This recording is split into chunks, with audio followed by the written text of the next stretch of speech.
Welcome, everybody. This is a hearing of the Committee of Adjustment for the Town of Grimsby.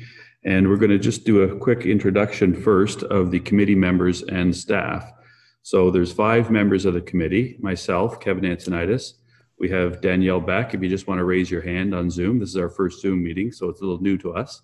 We have Dylan Bailey. This is a hearing of the Committee of Adjustment. Adam Motorshead. And we're going to just do a quick introduction first. And Herb Nobes is missing. And we have staff person, Secretary Nancy Simon. We have Danielle Beck. If you just want to raise your hand on Zoom. This is our first Zoom meeting, so it's a little new to us. We have Dylan Bailey. So for the purpose of the Zoom meeting, applicants will be placed in the waiting room until your application is heard.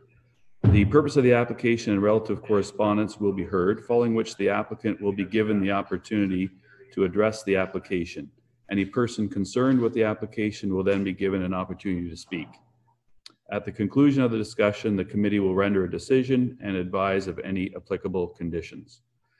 Copies of the decision will be mailed to the applicant or agent and to any other person who files a written request. To request a copy of the decision, please email the Secretary Treasurer at nsimon@grimsby.ca. So any person, corporation, or public body has the right to appeal either the decision itself or the conditions of consent to the local planning appeal tribunal within 20 days of the mailing of the decision for consent applications and within 20 days of the making of a decision for a minor variance. Everyone present here will be given an opportunity to comment on the applications being heard. Please address your comments and questions through the chair. Raise your hand by using the little hand feature in Zoom.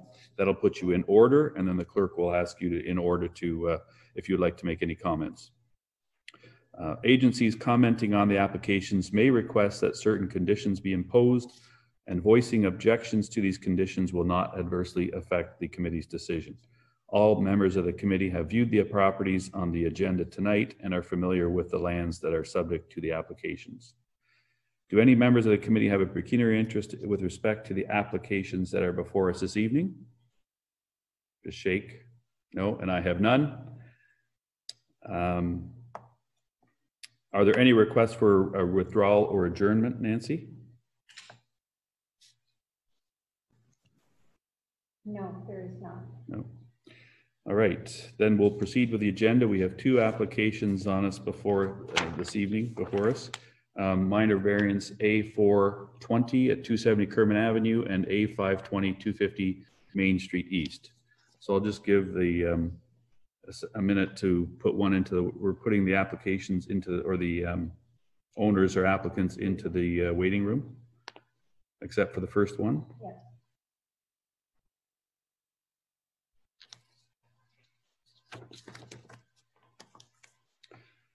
So I am going to call for, there's a few items on the agenda before we deal with the first application. Sorry, I missed this part here.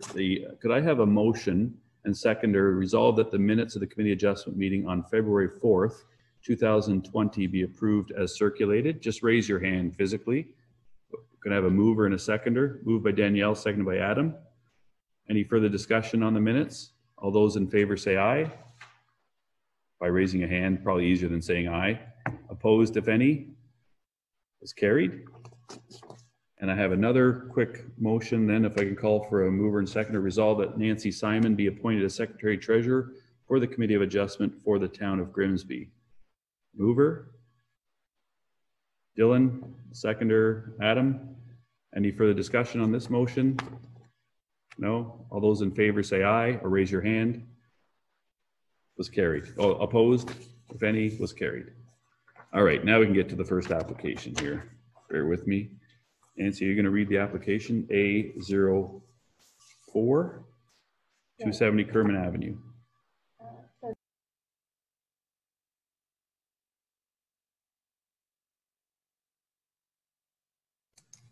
So the application is A0420 on behalf of Community Living, Grimsby, Lincoln, and West Lincoln for 270 Kerman Avenue. The proposal is to allow for the enlargement or extension of a residential use that was used as a residential building on or before bylaw 14-45 was passed. The legal non-conforming structural addition is an exterior steel case staircase, and platform on the north side of the building to provide access to the second floor. Correspondence received regarding 270 Kerman. Grimsby Power, no objections. MTO, no objections. Land use permit was not required. Public Works Department, no comments, and the region, no comments.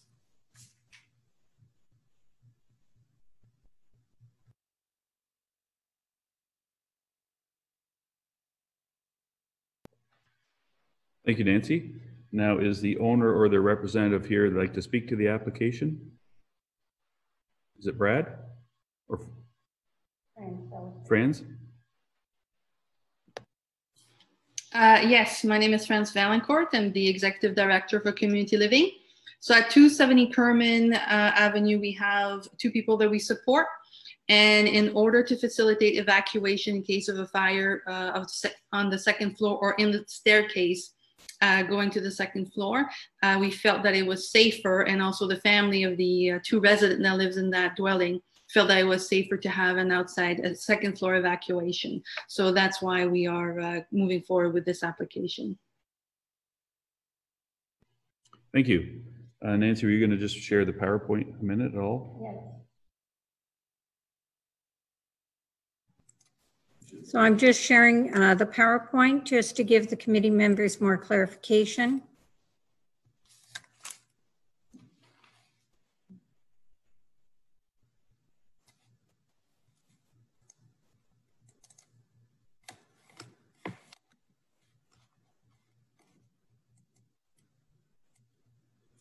So the application is for 270 Kerman. Again, it's to allow for the enlargement or extension of a legal non-conforming use in the general employment zone.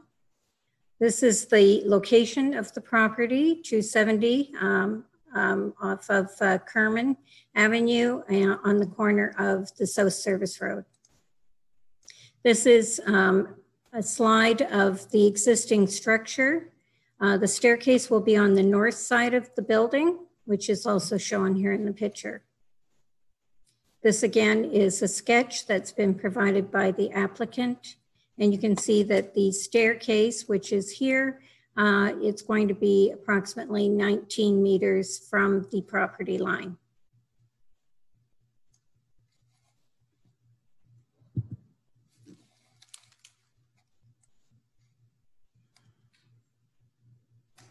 All right, I'll ask the committee members first one by one if they have any questions or comments. Just for the purpose of the Zoom, I'll go around I'll go through the list. Danielle, did you have any questions or comments? No, not for me, Kevin. Thank you. Dylan, did you have any questions or comments on the application before us? No, I do not. Thank you. Adam, do you have anything? None whatsoever.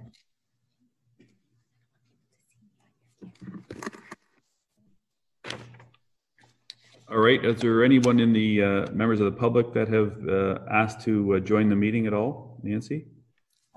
No, there is not. Are there any further comments or questions raised by the reports that you received from planning or anything, France?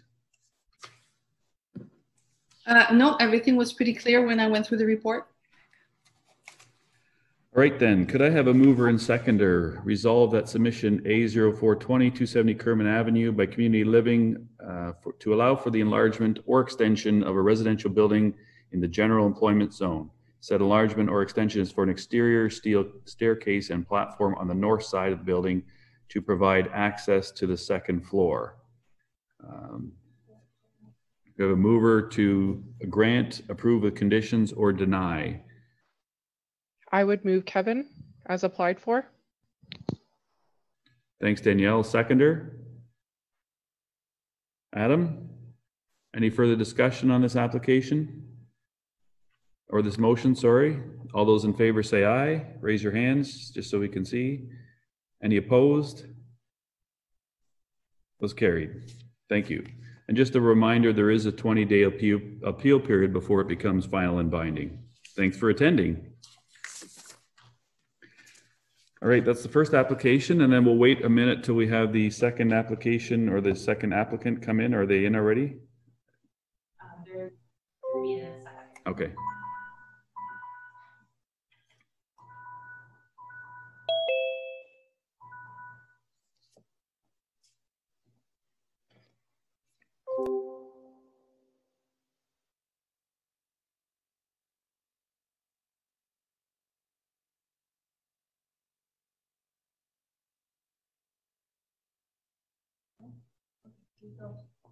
Jen, are you, yeah, we're good to go? Okay. Yes. Nancy, did you wish to read the application? It's A0520 at 250 Main Street East in Grimsby.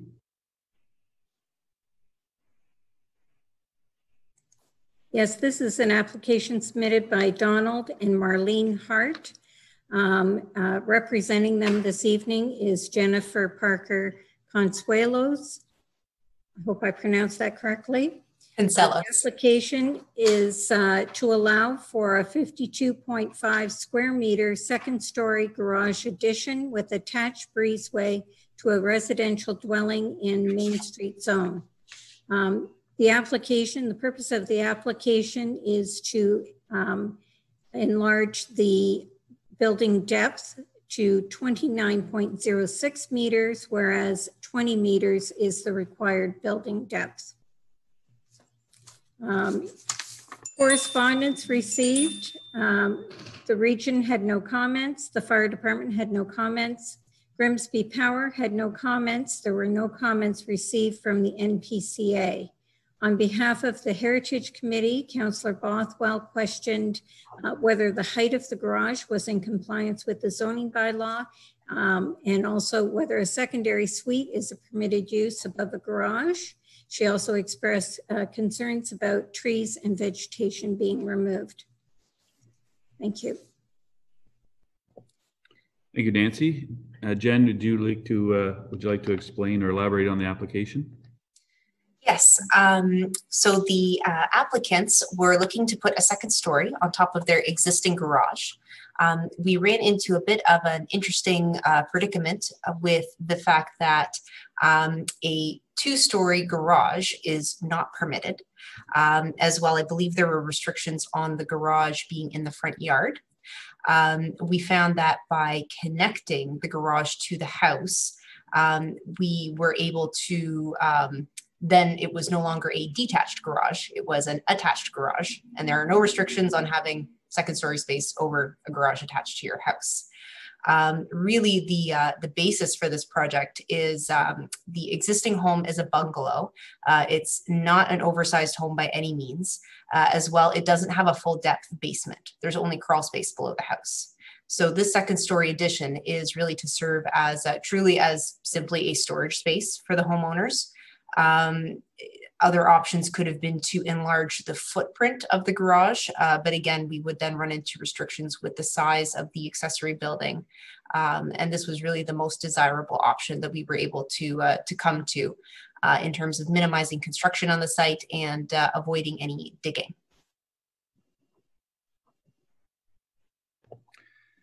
Thank you. Did you want to do the PowerPoint presentation now, and then we can have the committee members comment?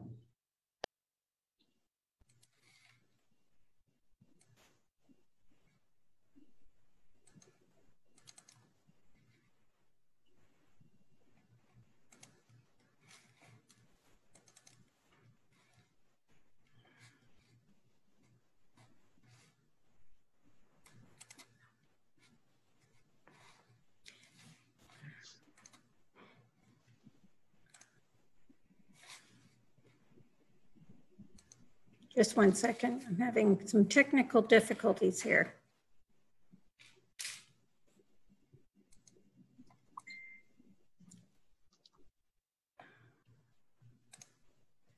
So the subject lands are located at 250 Main Street.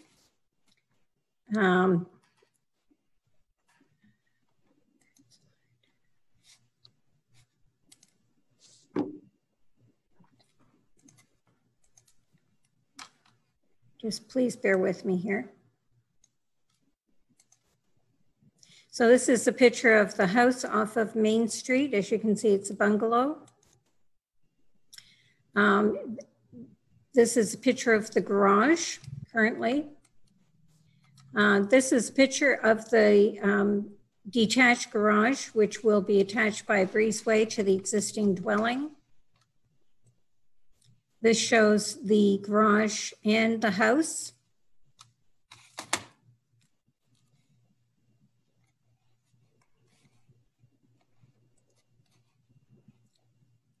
And we also have some drawings of the house.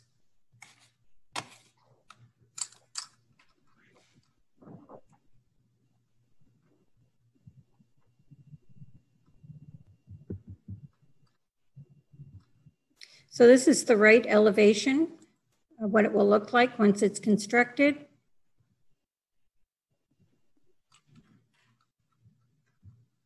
And this is the front side elevation and the left elevation.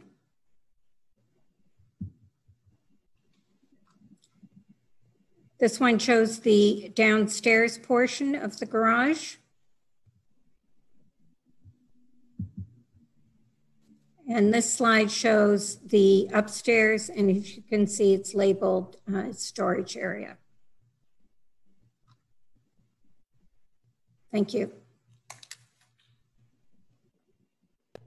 All right. Are there any questions or comments from the members of the committee? We'll start with Danielle again. Did you have any questions or comments for the applicant? Yes, through the chair. My only question actually I think was more clarified now after the presentation, but the only thing that would visibly change from the street would be that second story addition on the one elevation side. I believe the remainder of the addition and the house is so far set back that you're really only going to see that one small elevation. Is that correct, Jen? That's correct. Through you, Mr. Chair, the house is almost not visible from the street behind the existing garage and behind the existing trees that are in place. And will essentially just, you might almost have the image that a two-story house is beyond on the property, as the garage doors do not face the street, they face inwards on the property. So there will be a very minimal impact from a street sightline perspective. Any other questions, Danielle? No, that's it for me. Thank you. Okay.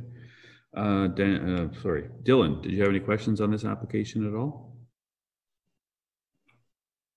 Dylan? Did you have any questions? Sorry, just trying to unmute myself. Sorry about that. No general questions. I just, perhaps with this being my first meeting, just to clarify, there's a recommendation under the conclusion from planning staff. Is this something that we discuss? It's regarding the tree preservation plan as prepared by a qualified arborist. Yeah, did you have a question, or because Amy, the planning department is represented here, if you have any questions for them about their recommendation? No, I have no questions. I just support that recommendation as part of the conclusion. Okay. Adam, did you have any questions or comments? Yeah, I do actually. Just maybe if Amy from planning can clarify, is actually a second story above garage prohibited, or is it just a restriction on the height, which I think is 6.1 meters? Through you, Mr. Chair, the zoning bylaw does not restrict habitation within the second story of an attached garage. It only speaks to detached garages, as this will no longer be a detached garage. Okay, so I'm just, sorry, can you just repeat that again? I'm just trying to look at my notes here.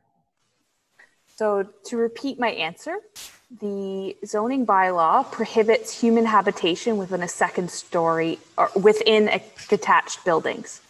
Since the garage will no longer be detached from the primary dwelling, it's considered an attached garage under the zoning bylaw, and therefore human habitation isn't prohibited. Just to clarify, maybe to help Adam, there isn't habitation proposed, right? It's just storage at this point? That is correct. Did you have another question, Adam? Sure. Adam, you're muted. Adam? Still muted. Adam, you're still muted.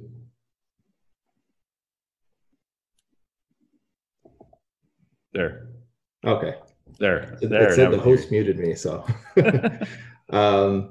So yeah, I'm just wondering if because once it becomes one structure, if later the proposed height of 6.1 meters can go up to 9 meters if they so wanted to, because that would be the zoning under that MS.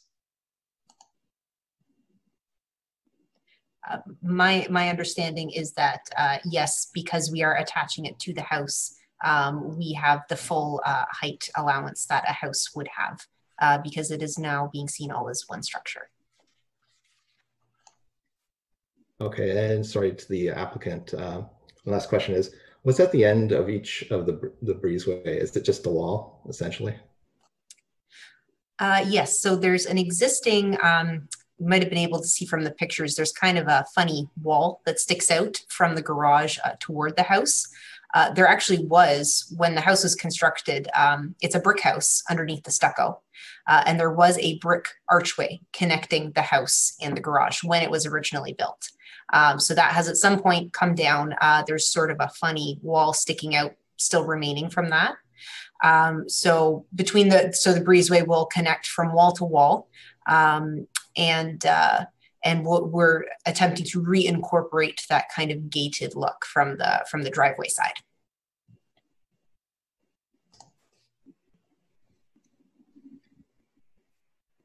Any other questions, Adam? Does that answer your question? Oh, you're muted again. Sorry. There you go. Okay, can you hear me now? Yep. Okay, perfect. Okay. No, just when the motion comes up, I just wonder if we put the condition on that that the variance only applied to permit construction in general agreement with the submitted drawings. Do you have any objection or comments to that request, Jen? Nope, that is not a problem at all. We're fully on board with that. Okay.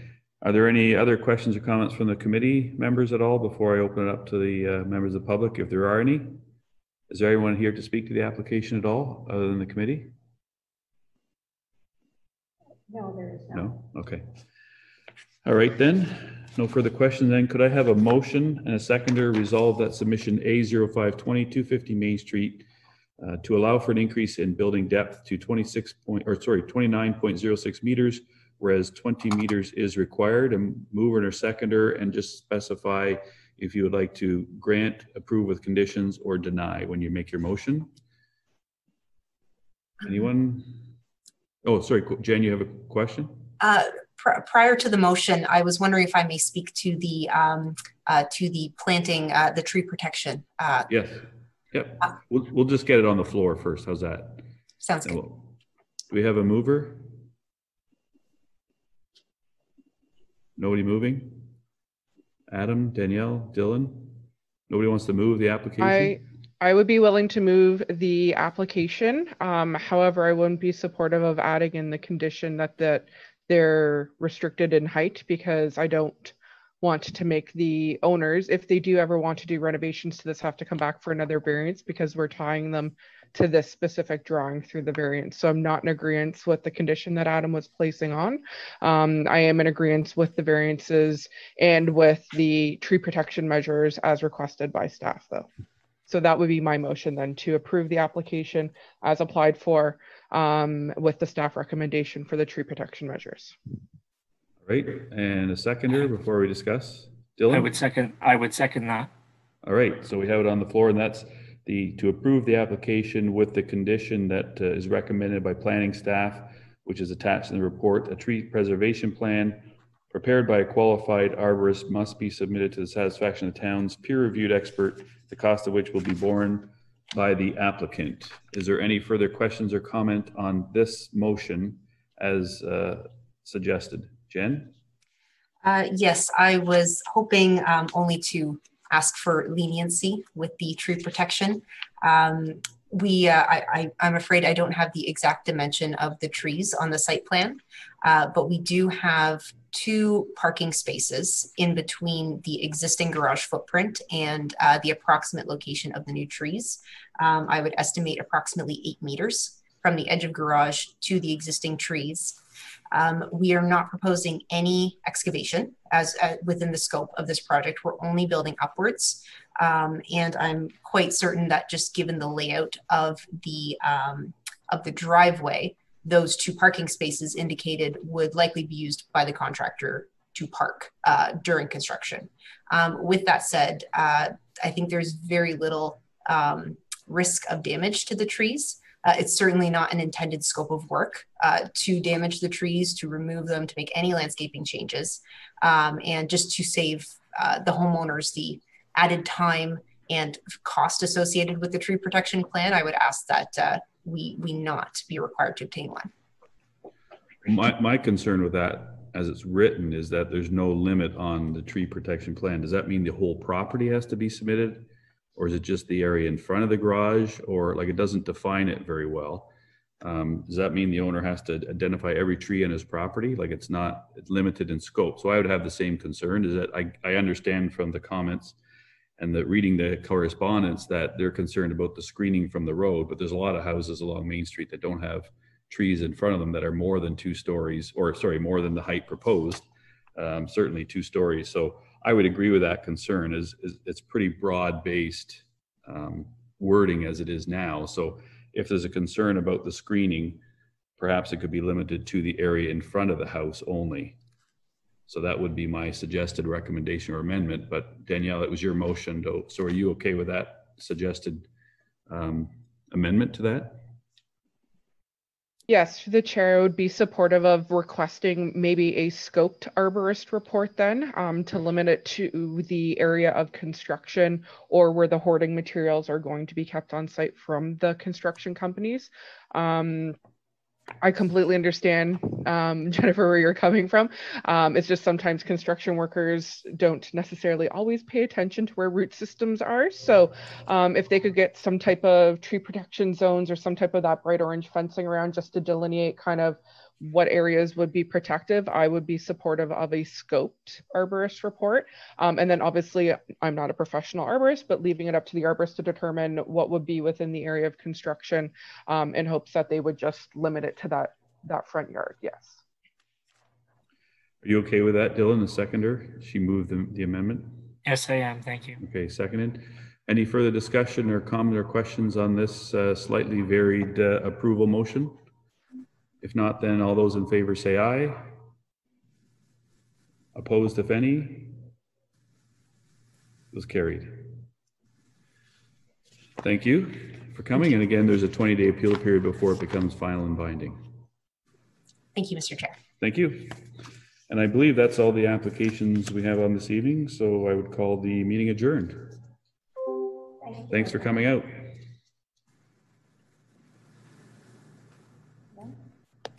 Yes.